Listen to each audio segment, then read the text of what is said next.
Hello viewers, অচিন্ততার free coaching চ্যানেলে তোমাদের সকলকে স্বাগত জানাই। আজকের ভিডিওটিতে তোমরা যারা কলকাতা বিশ্ববিদ্যালয়ে বি ইতিহাস অনার্সের 6 সেমিস্টারে পড়ছো, তোমাদের যে সিসি 13 পেপারটি রয়েছে আধুনিক যুগের ভারত বা আধুনিক ভারতের ইতিহাস, এই পেপারটির একটি গুরুত্বপূর্ণ টিকা প্রশ্ন মহারানীর ঘোষণাপত্র। মহারানীর ভিক্টোরিয়ার যে ঘোষণাপত্র, সেই 5 নম্বরের টিকাটি নিয়ে আজকের ভিডিও ক্লাসে সংক্ষিপ্ত আলোচনা করবো এবং আলোচনা শেষে যে উত্তর সেটি তোমাদেরকে প্রোভাইড করবো। এই পেপারের আরো অন্যান্য গুরুত্বপূর্ণ যেসব টিকাগুলি রয়েছে আমি ইতিপূর্বে আমার চ্যানেলে আপলোড করেছি, তোমরা সেগুলো দেখে নেবে। এছাড়া তোমাদের যে 4টি পেপার রয়েছে, প্রতিটা পেপারের যে সাজেশন এবং সিসি 13 ও 14 পেপারের যে সিলেবাস এবং সিলেবাসের পাশাপাশি যে শর্ট কোশ্চেন, সবগুলোর উপরেই কিন্তু আমি বিস্তারিত ভিডিও ক্লাস ইতিমধ্যে আমি নিয়েছি। তার লিঙ্ক দেওয়া থাকবে এই ভিডিও ডেসক্রিপশন বক্সে, তোমরা অবশ্যই ভিডিওগুলো দেখে নেবে। চলো শুরু করা যাক। আজকের আলোচ্য বিষয় আমাদের রয়েছে মহারানীর ঘোষণাপত্র। 1858 সিপাহী বিদ্রোহ হয় 1857, তারপরে এই ঘোষণাপত্রটি জারি করা হয় 1858 খ্রিস্টাব্দে। তা প্রথমে এখানে আমাদের একটা সূচনা লিখতে হবে। সূচনা হচ্ছে এই ভারত যখন সিপাহী বিদ্রোহ হয় 1757, সিপাহী বিদ্রোহের পর ব্রিটিশ সরকার উপলব্ধি করে যে প্রচুর ইংরেজ তো মারা যায় এখানে, এই জন্য ব্রিটিশ সরকার উপলব্ধি করে যে ভারতবর্ষের মতো এত বড় একটা দেশের শাসনভার শুধুমাত্র এই একটা কোম্পানির হাতে দিয়ে রাখা সম্ভব নয়, এটা ঝুঁকিপূর্ণ একটা ব্যাপার হয়ে দাঁড়াবে। এখন থেকে ভারতবর্ষের শাসনভার ইংল্যান্ডের যিনি রানী, সেই ইংল্যান্ডেশ্বরী মহারানী ভিক্টোরিয়া নিজের হাতে তিনি গ্রহণ করেন এবং এক্ষেত্রে তিনি একটি আইন পাশ করেন। সেই আইনটির নাম আমরা একবার দেখে নেব। আইনটি হচ্ছে an act for the better government of India, যার বাংলা করলে দাঁড়ায় উন্নততর ভারত শাসন আইন। এই উন্নততর ভারত শাসন আইন পাশ করে তিনি ভারতবর্ষের শাসন ক্ষমতা নিজের হাতে নেন এবং তার প্রতিনিধি হিসেবে তিনি লর্ড ক্যানিংকে ভারতে পাঠান। লর্ড ক্যানিং ভারতে এসে এলাহাবাদে 1 নভেম্বর 1858 একটি দরবার কক্ষ বা একটি দরবারের আয়োজন করেন এবং সেই দরবার থেকে তিনি মহারানীর এই ঘোষণাপত্রটি পাঠ করেন। তাই এটাই ছিল মহারানীর ঘোষণাপত্র। তাই কোন পরিপ্রেক্ষিতে, কোন প্রেক্ষাপটে এই মহারানীর ঘোষণাপত্র পাঠ করা হলো বা ঘোষণাপত্র অ্যানাউন্স হলো, সেটি কিন্তু এখানে উল্লেখ করতে হবে। দেখো এখানে বলা হচ্ছে যে ব্রিটিশ যে ক্যাবিনেট মন্ত্রী আছে, সেই মন্ত্রী থেকে নির্বাচিত একজন সচিব তিনি ভারতবর্ষে আসবেন মহারানীর প্রতিনিধি হিসেবে। তিনি শাসন করবেন এদেশ এবং তাকে সাহায্য করার জন্য 15 জন সদস্যের একটি কাউন্সিল থাকবে এবং ভারতের যিনি গভর্নর জেনারেল তিনি ভাইসরয় উপাধি নিয়ে মহারানীর প্রতিনিধি হিসেবে ভারতবর্ষ শাসন করবেন এবং সেইভাবে ভারতবর্ষে প্রথম আসেন লর্ড ক্যানিং। লর্ড ক্যানিং এই জন্য ভারতে এসে এলাহাবাদে একটা অনুষ্ঠান করে তিনি এই মহারানীর ঘোষণাপত্রটি পাঠ করেন 1858 1 নভেম্বর। এখন প্রশ্ন হচ্ছে যে ঘোষণাপত্রে কি কি সুপারিশ করা হয় বা কি কি বলা হয়েছিল, ঘোষণাপত্রের সুপারিশগুলো কি?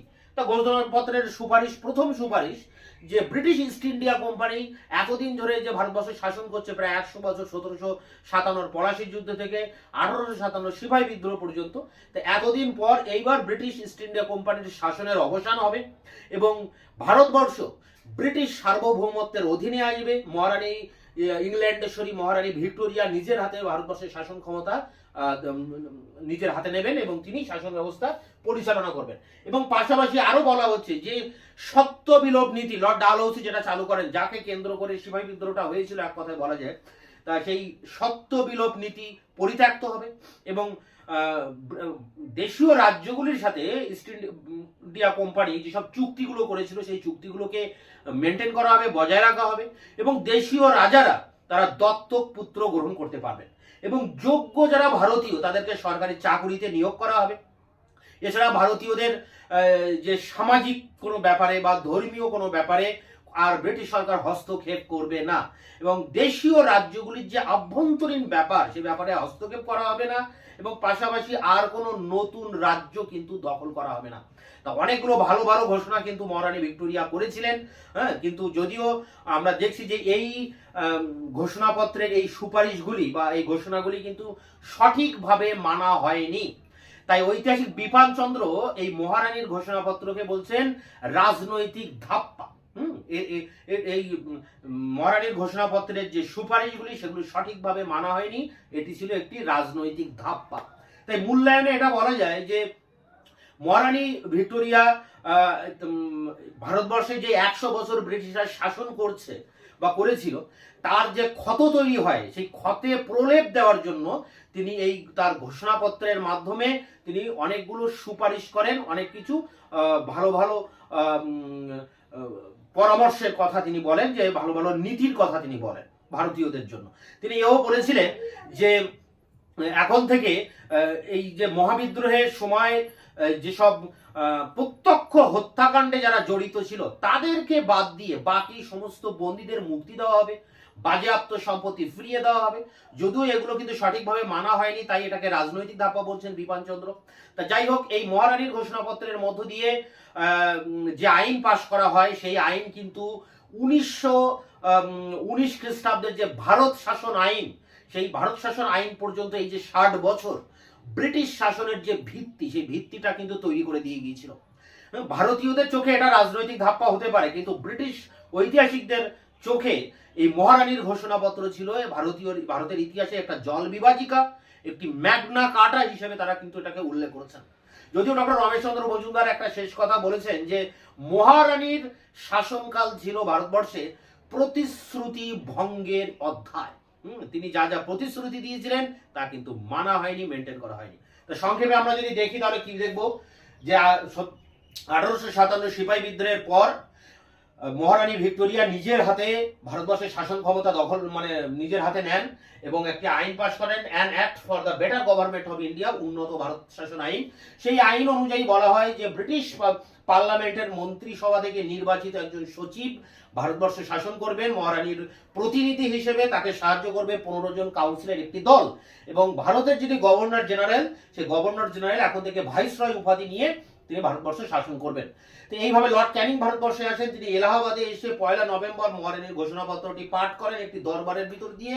তো এটাই হলো মহারানীর ঘোষণাপত্র, যাতে বলা হয় যে সত্য বিলোপ নীতি পরিত্যক্ত হবে, দত্তক গ্রহণ করতে পারবে, দেশীয় রাজাদের সাথে যে চুক্তি আছে সেগুলো মেনটেন করা হবে, এছাড়া দেশীয় রাজাদের অভ্যন্তরীণ ব্যাপারে হস্তক্ষেপ করা হবে না, নতুন করে রাজ্য দখল করা হবে না, যারা সিপাহী বিদ্রোহের সাথে প্রত্যক্ষ হত্যাকাণ্ডে জড়িত তাদের বাদ দিয়ে বাকি বন্দীদের মুক্তি দেওয়া হবে, সম্পত্তি বাজেয়াপ্ত যেগুলো করা হয়েছিল সেগুলো ফিরিয়ে দেওয়া হবে, ভারতীয়দের সামাজিক ধর্মীয় ব্যাপারে আর হস্তক্ষেপ করা হবে না, সরকারি চাকুরিতে যোগ্য ভারতীয়দের নিয়োগ করা হবে।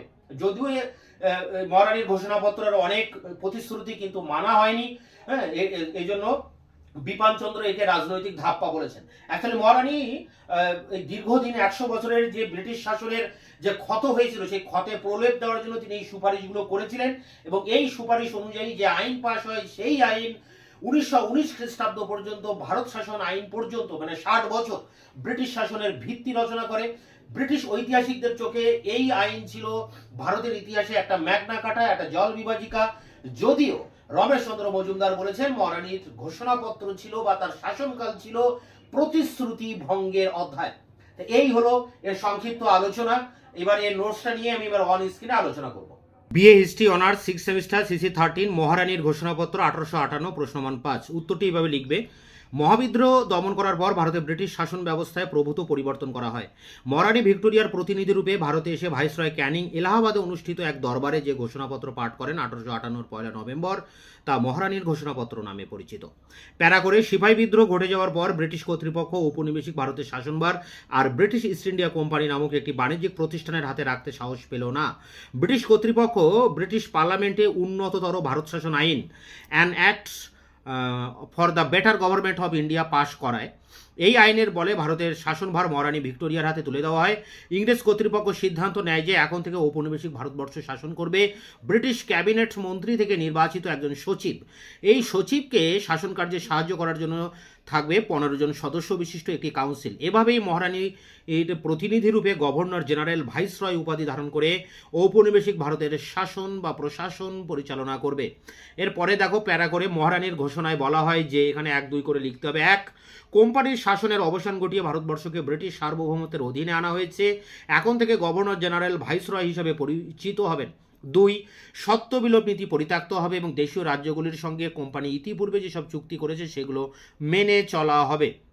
3, দেশীয় রাজন্যবর্গ দত্তক গ্রহণ করতে পারবে। 4, বিদ্রোহে প্রত্যক্ষ হত্যাকাণ্ডের সঙ্গে জড়িত ব্যক্তি ছাড়া আর সবাইকে মুক্তি দেওয়া হবে, বাজেয়াপ্ত সম্পত্তিও ফিরিয়ে দেওয়া হবে। 5 নম্বরে নতুন কোনো রাজ্য দখল কিংবা দেশীয় রাজ্যগুলির অভ্যন্তরীণ ব্যাপারে হস্তক্ষেপ করা হবে না। 6 জাতি ধর্ম নির্বিশেষে ভারতীয়দের যোগ্য সরকারি চাকরি দেওয়া হবে। 7 ভারতবাসীর ধর্মীয় ও সামাজিক রীতিনীতিতে সরকার আর কোনো হস্তক্ষেপ করবে না। তাহলে এই 7টি ঘোষণা মূল ঘোষণা করা হয়। এরপরে দেখো উপসংহার বা মূল্যায়ন। ইস্ট ইন্ডিয়া কোম্পানি দীর্ঘ 100 বছরের অপশাসনের ক্ষতে প্রলেপ দিতে ইংল্যান্ডেশ্বরী ভিক্টোরিয়া তার ঘোষণাপত্রে 1858 ভারতীয়দের বেশ কিছু প্রতিশ্রুতি দিয়েছিলেন, কিন্তু ওইসব প্রতিশ্রুতির কোনোটি সঠিকভাবে পালিত হয়নি। তাই ঐতিহাসিক বিপানচন্দ্র মহারানীর ঘোষণাপত্রকে রাজনৈতিক ধাপ্পা, পলিটিক্যাল বাল্ব বলে উল্লেখ করেছেন। অন্যদিকে ইংল্যান্ডের দৃষ্টিভঙ্গিতে এটি ছিল ভারতের ম্যাগনা কার্টা হিসেবে বিবেচিত হয়, কারণ এই ঘোষণায় 1919 খ্রিস্টাব্দের ভারত শাসন আইনের পূর্ব পর্যন্ত এদেশে প্রায় 60 বছরের ব্রিটিশ শাসনের ভিত্তি রচনা করে দিয়েছিল। ডক্টর রমেশচন্দ্র মজুমদারের মতে মহারানীর শাসনকাল ছিল প্রতিশ্রুতি ভঙ্গের অধ্যায়। তো এই ছিল তোমাদের মহারানীর ঘোষণাপত্রের নোটসটি। এটি 250 ওয়ার্ডে লেখা আছে, তথ্যবহুল উত্তর। তোমরা এটাকে কালেক্ট করে পরীক্ষার জন্য প্রস্তুতি নাও। তোমাদের বাকি যেসব অন্যান্য আরও টিকাগুলো রয়েছে সেগুলো নিয়ে আমি দ্রুত ভিডিও লেকচার ক্লাসের ভিতর দিয়ে তার ডিসকাস সহ তোমাদের সামনে তার প্রেজেন্টেশন করব। তোমরা চ্যানেলকে অবশ্যই সাবস্ক্রাইব করে চ্যানেলের পাশে থাকবে। তোমাদের মতামত নিচে কমেন্ট সেকশনে কমেন্ট করে জানাবে। ভিডিওটি ভালো লাগলে একটি লাইক করবে।